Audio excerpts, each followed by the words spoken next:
하셨으면 마태복음 16장 13절에서 28절을 교독하겠습니다. 예수께서 빌립보 가이사랴 지방에 이르러 제자들에게 물어 이르시되 사람들이 인자를 누구라 하느냐? 이르되 더러는 침례요한, 더러는 엘리야, 어떤 이는 에레미야나 선지자 중에 하나라 하나이다. 이르시되 너희는 나를 누구라 하느냐? 시몬 베드로가 대답하여 이르되 주는 그리스도시요 살아계신 하나님의 아들이시니이다. 예수께서 대답하여 이르시되 바요나 시몬아, 내가 복이 있도다. 이를 내게 알게 한 이는 혈육이 아니요 하늘에 계신 내 아버지이시니라. 또 내가 내게 이르노니 너는 베드로라. 내가 이 반석 위에 내 교회를 세우리니 음부의 권세가 이기지 못하리라. 내가 천국 열쇠를 내게 주리니 내가 땅에서 무엇이든지 매면 하늘에서도 매일 것이요 내가 땅에서 무엇이든지 풀면 하늘에서도 풀리리라 하시고, 이에 제자들에게 경고하사 자기가 그리스도인 것을 아무에게도 이르지 말라 하시니라. 이때로부터 예수 그리스도께서 자기가 예루살렘에 올라가 장로들과 대제사장들과 서기관들에게 많은 고난을 받고 죽임을 당하고 제3일에 살아나야 할 것을 제자들에게 비로소 나타내시니, 베드로가 예수를 붙들고 항변하여 이르되 주여 그리 마옵소서, 이 일이 결코 주께 미치지 아니하리이다. 예수께서 돌이키시며 베드로에게 이르시되 사탄아, 내 뒤로 물러가라. 너는 나를 넘어지게 하는 자로다. 네가 하나님의 일을 생각하지 아니하고 도리어 사람의 일을 생각하는도다 하시고, 이에 예수께서 제자들에게 이르시되 누구든지 나를 따라오려거든 자기를 부인하고 자기 십자가를 지고 나를 따를 것이니라. 누구든지 제 목숨을 구원하고자 하면 잃을 것이요 누구든지 나를 위하여 제 목숨을 잃으면 찾으리라. 사람이 만일 온 천하를 얻고도 제 목숨을 잃으면 무엇이 유익하리요? 사람이 무엇을 주고 제 목숨과 바꾸겠느냐? 인자가 아버지의 영광으로 그 천사들과 함께 오리니 그때 각 사람이 행한 대로 갚으리라. 진실로 너에게 이르노니 여기 서 있는 사람 중에 주기 전에 인자가 그 왕권을 가지고 오는 것을 볼 자들도 있느니라. 아멘. 우리 계속해서 마태복음을 묵상하고 있습니다. 오늘 본문은 이 마태복음 전체에서 중요한 말씀이라 할 수 있어요. 사실 제가 그 신학교를 다녔을 때, 저는 이제 미국에서 유학을 하고 미국에서 이제 목회학 석사를 또 공부를 했습니다. 신학개론을 들었는데 그 신학개론 교수님이 이 대목을 아주 강조하시면서 막 열변을 토하시면서 강의를 하셨어요. 그런데 저는 중요하다 보다 이렇게 하면서 조금 좀 반응을 좀 하지 못하게 이 말씀을 들은 것이 기억이 납니다. 좀 무지했던 것으로 제 자신을 돌아보게 되는 것이죠. 제가 이제 목회자로서 헌신하게 되면서 말씀을 연구하니 정말 이 마태복음 16장은 정말 중요한 말씀이고요. 저 역시 열변을 토하며 말씀을 전할 수밖에 없었습니다. 왜 그런가요? 왜 마태복음 16장이 지금 오늘 말씀을 우리가 방금 읽었는데 왜 중요합니까? 왜냐하면 베드로의 신앙 고백 때문입니다. 마태복음 16장 16절, 시몬 베드로가 대답하여 이르되 주는 그리스도시요 살아계신 하나님의 아들이시니이다. 베드로는 예수님을 주라고 고백하며 예수님을 그리스도라 고백했습니다. 그리스도는 기름 부음을 받은 자, 메시아라는 의미이지 않겠습니까? 왕, 선지자, 제사장만이 구약 시대에는 기름 부음을 받을 수가 있는데 이 세 가지 직분을 감당할 이 구약에서 예언한 메시아가 그 예수라고 말씀하고 있는 것이죠. 그리고 그 예수님을 살아계신 하나님의 아들이라고 고백한 것입니다. 한마디로 말해 예수님은 하나님이시다라는 아주 놀라운 고백을 하는 것이에요. 예수님은 베드로의 고백을 기뻐하셨습니다. 이것을 알게 하신 이는 하나님이시라고 하시며 예수님은 정말 기뻐하셨어요. 터닝 포인트입니다. 이 16장은 상당히 이 마태복음에서 이 마태복음 28장인데 터닝 포인트를 할 수 있을 정도로 그 핵심은 베드로의 신앙 고백 때문인 것이죠. 그리고 예수님은 이 베드로의 신앙 고백을 들으시고 난 후 교회에 대해 말씀하시는 거예요. 이 사복음서의 교회라는 단어가 딱 3번 나오는데 마태복음에만 나옵니다. 마태복음에 3번이 나오는데 오늘 본문 18절에 처음 교회가 언급돼요. 언제요? 베드로의 신앙 고백 이후에요. 그래서 18절 말씀을 우리 함께 읽어보겠습니다. 시작. 또 내가 내게 이르노니 너는 베드로라. 내가 이 반석 위에 내 교회를 세우리니 음부의 권세가 이기지 못하리라. 예수님께서는 이 반석 위에 내 교회를 세운다고 말씀하셨습니다. 여러분, 여기서 반석은 무엇인가요? 캐톨릭에서는 이 반석을 베드로라고 해석합니다. 그래서 일대 교황이 누구입니까? 베드로입니다. 과연 그럴까요? 예수님께서 사람인 베드로 위에 교회를 세우셨다고 하신 것일까요? 아닙니다. 여기서 반석은 베드로가 아닙니다. 어떤 이는 예수님이라고 하죠. 성경 여러 곳에 예수님을 반석이라고 언급했기 때문이에요. 고린도전서 10장 4절에 다 같은 신령한 음료를 마셨으니 이는 그들을 따르는 신령한 반석으로부터 마셨음에 그 반석은 곧 그리스도시라. 네, 이 해석도 생각할 수 있는데요. 하지만 오늘 문맥을 볼 때는 이 반석은 베드로의 신앙 고백이라고 할 수가 있습니다. 다시 풀어서 이렇게 말씀을 드릴 수가 있어요. 너의 이름은 베드로라. 그리고 네가 고백한 진리는 반석이라. 내가 그 위에 반석 위에 그 신앙 고백 위에 내 교회를 세우리라 라고 예수님께서 말씀하시는 거예요. 그렇습니다. 교회는 사람의 철학 위에 세워지는 것이 아니에요. 교회는 참된 신앙 고백 위에 세워지는 것입니다. 그래서 신앙 고백을 한 자들이 모인 곳이 교회인 것이죠. 다시 말해 예수님을 구주와 주님으로 영접한 자들의 공동체가 교회인 곳입니다.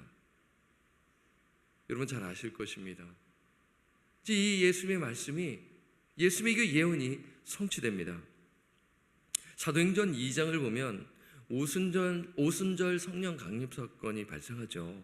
이것은 하나님의 그 주권적 섭리 속에서 이루어지는 것입니다. 이때 베드로가 뭘 하나요? 복음 설교를 합니다. 그의 설교의 핵심은 복음이죠. 사도행전 2장 36절에 그런즉 이스라엘 온 집은 확실히 알지니 너희가 십자가에 못 박은 이 예수를 하나님이 주와 그리스도가 되게 하셨느니라 아니라 하면서 자신이 그 고백했던 주는 그리스도시요 살아계신 하나님의 아들이시니다 라는 것을 이제 예수님 앞에서 고백하고 이제 그 하나님의 때에 복음 설교를 하면서 너희가 십자가에 못 박은 이 예수를 하나님이 주와 그리스도가 되게 하셨니라고 담대히 고백하는 것이죠. 이 설교를 듣고 3,000명이 회심합니다. 남자들만 3,000명이죠. 10,000명 이상, 한 15,000명, 한 20,000명 많게는 회심하는 것이에요. 그들은 예수 그리스도를 주로 고백했을 것입니다. 예수 그리스도를 하나님의 아들로 고백했을 것입니다. 교회가 탄생한 것이죠. 그렇습니다. 교회는 건물이 아닙니다. 교회는 그리스도의 몸입니다. 교회는 예수 그리스도를 주로 고백하는 참 신자들의 공동체이죠. 그러니 신앙 고백이 얼마나 중요하나요? 그렇죠? 얼마나 중요합니까? 그리고 예수님은 제자들에게 처음으로 자신의 죽음과 부활을 말씀하셨어요. 여러분 언제 말씀하셨어요? 언제 말씀하셨어요? 베드로의 신앙 고백을 듣고 말씀하신 것입니다. 예수님은 앞전에도 가르쳐 주셨죠. 기적, 표적도 보여주셨죠. 그런데 예수님은 베드로의 신앙 고백을 듣고 비로소 내가 왜 이 땅에 왔는지 그 목적을 말씀하시는 것입니다. 그 말씀이 마태복음 16장 21절인데요. 이 말씀이 너무나 중요한데 우리 함께 읽어보겠습니다. 시작. 이때로부터 예수 그리스도께서 자기가 예루살렘에 올라가 장로들과 대제사장들과 서기관들에게 많은 고난을 받고 죽임을 당하고 제3일에 살아나야 할 것을 제자들에게 비로소 나타내시니. 언제 이 말씀하셨다고요? 베드로의 신앙 고백을 듣고 예수님께서 이 땅에 오신 목적을 제자들에게 말씀하시는 거예요. 내가 예루살렘에 올라가 장로들과 대제사장들과 서기관들에게 많은 고난을 받고 죽임을 당하고 제3일에 살아나야 할 것을 말씀하셨죠. 내가 부활할 것을 말씀하셨어요. 복음의 핵심인 그 예수 그리스도의 그 십자가와 그 부활을 이제 제자들에게 비로소 말씀하셨어요. 그런데 이 베드로가 예수님의 말씀을 듣고 어떻게 합니까? 자, 22절을 봅니다. 베드로가 예수를 붙들고 항변하여 이르되 주여 그리 마옵소서, 이 일이 결코 주께 미치지 아니하리이다. 여기서 항변하다는 상대방의 의견을 강하게 거부하는 태도를 말하는 것입니다.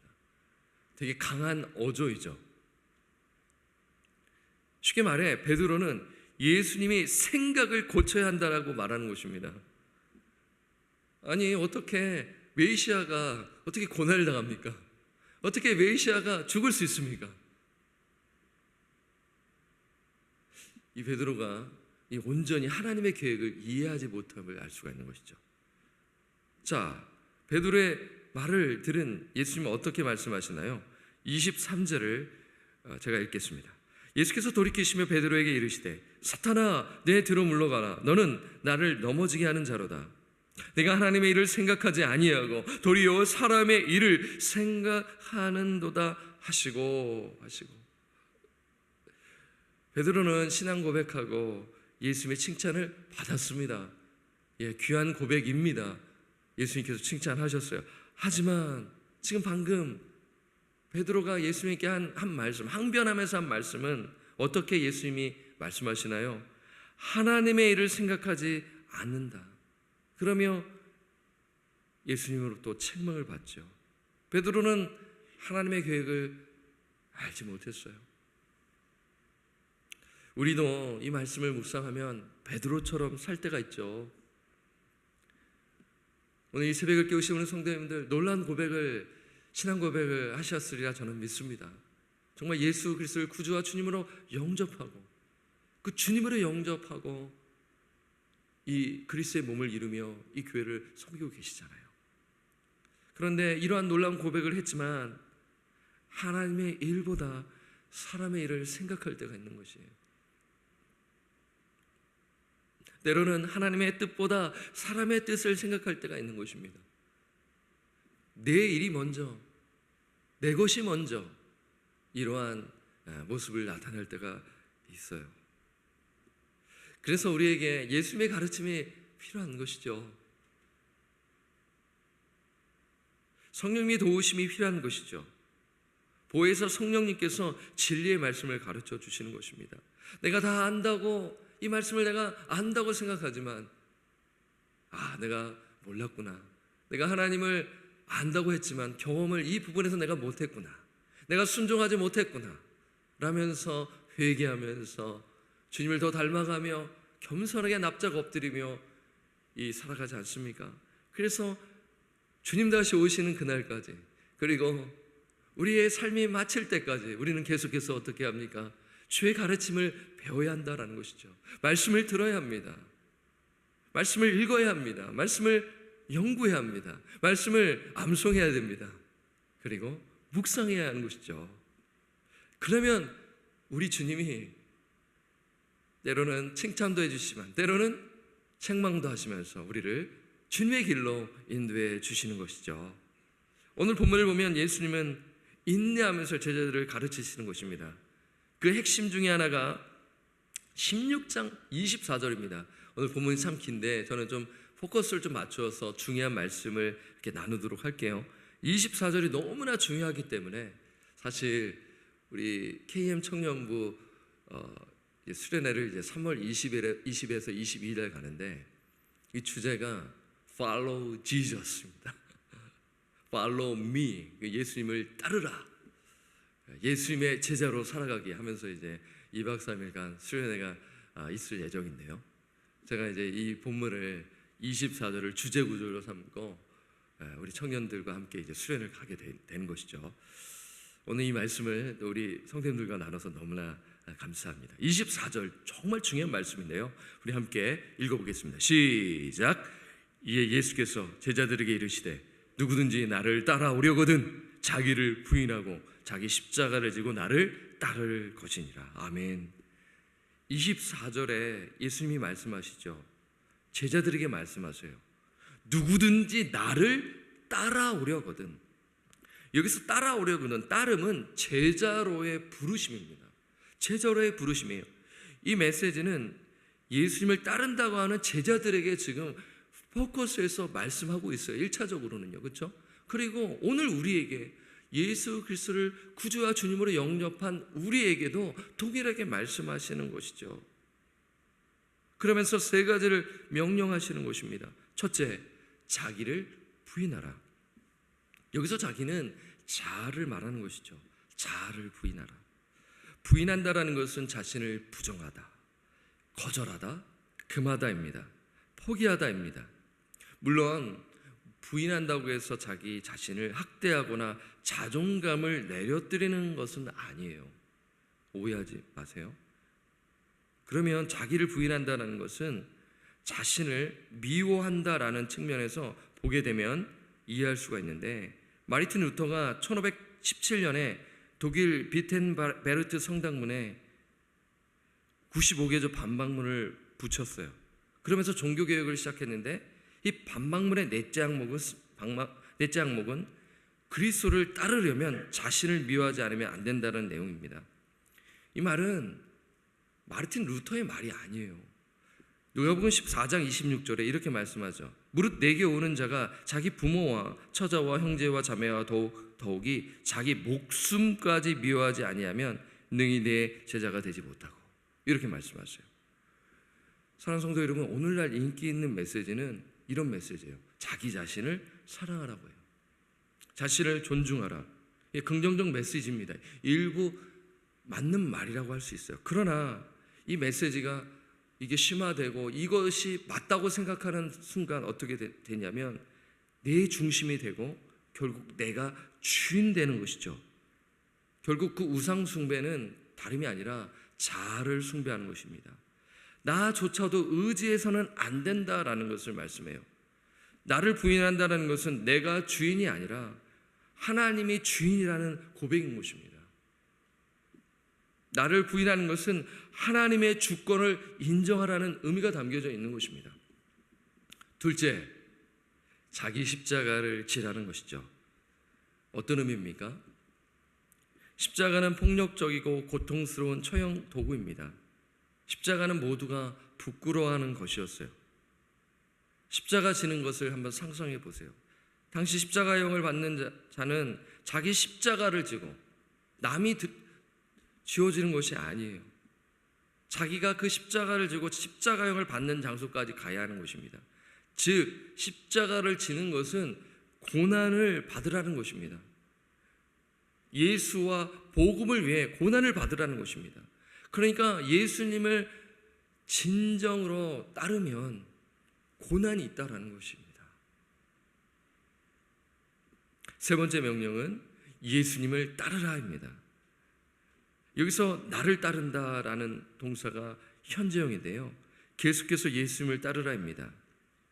우리는 예수님을 만났다고 하지요. 내가 예수님을 복음을 통해 만났다고 합니다. 그때 예수님을 구주와 주님으로 영접했죠. 주는 그리스도시요 살아계신 하나님의 아들이시라고 고백했습니다. 그런데 우리의 신앙이 고백으로 끝나는 것이 아니라 지속적인 응답과 반응이 있어야 한다라는 것입니다. 그러니까 나를 따르라는 것은 예수님과의 교제를 계속하라. 그냥 한 번만 그때 고백하고 내가 천국 백성이 됐네 하고 이제 다 됐네, 그 의미가 아니라는 것입니다.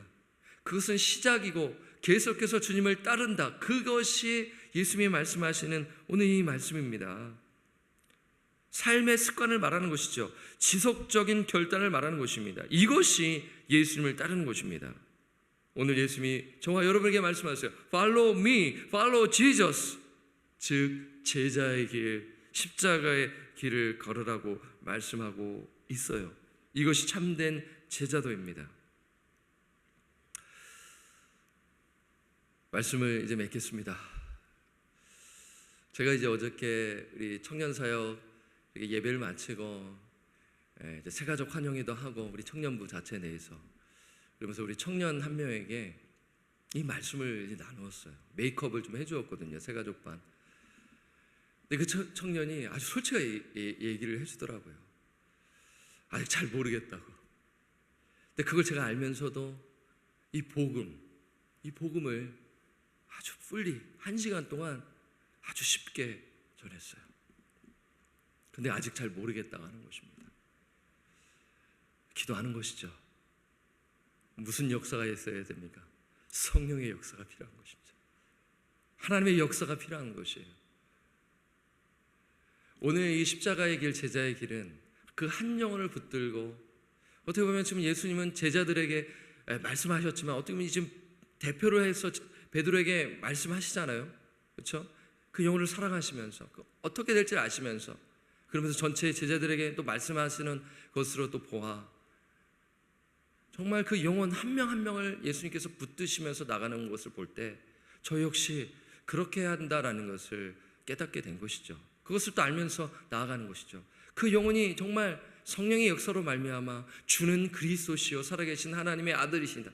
그 고백이 있고 그리고 난 다음에 제자 이렇게 훈련을 통하여서 그 영혼이 주님을 만나 제자가 되어 그래서 또 다른 영혼을 저와 같이 또 예수님처럼 말씀을 전하는 것.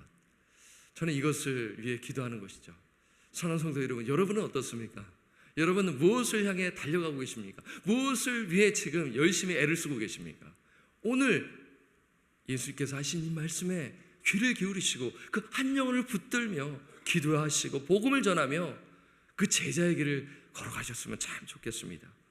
그것이 참된 제자도입니다.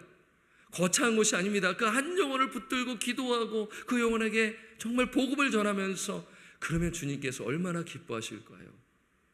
자기를 부인하고 자기 십자가를 지고 예수님을 따르는 제자로 살아가시는 우리 모든 성도님들 되시기를 주님으로 부탁드리고 예수 그리스도의 이름으로 축원합니다. 아멘. 기도하겠습니다.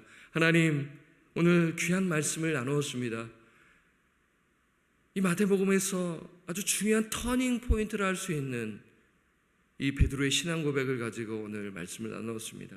예수님은 그 고백을 들으시고 베드로를 칭찬하셨죠. 그리고 교회에 대해 말씀하셨죠. 그리고 예수님께서 자신이 이 땅에 오신 목적, 그 복음을 말씀하시며 제자들을 이끌어 가고 계심을 말씀해 줍니다. 이제 우리 차례입니다. 주님은 가서 제자 삼으라고 말씀하셨습니다. 주님, 그 한 영혼을 생명을 주고 제자를 삼아 선교하는 그 교회 공동체로 세워지기를 주님 소원합니다.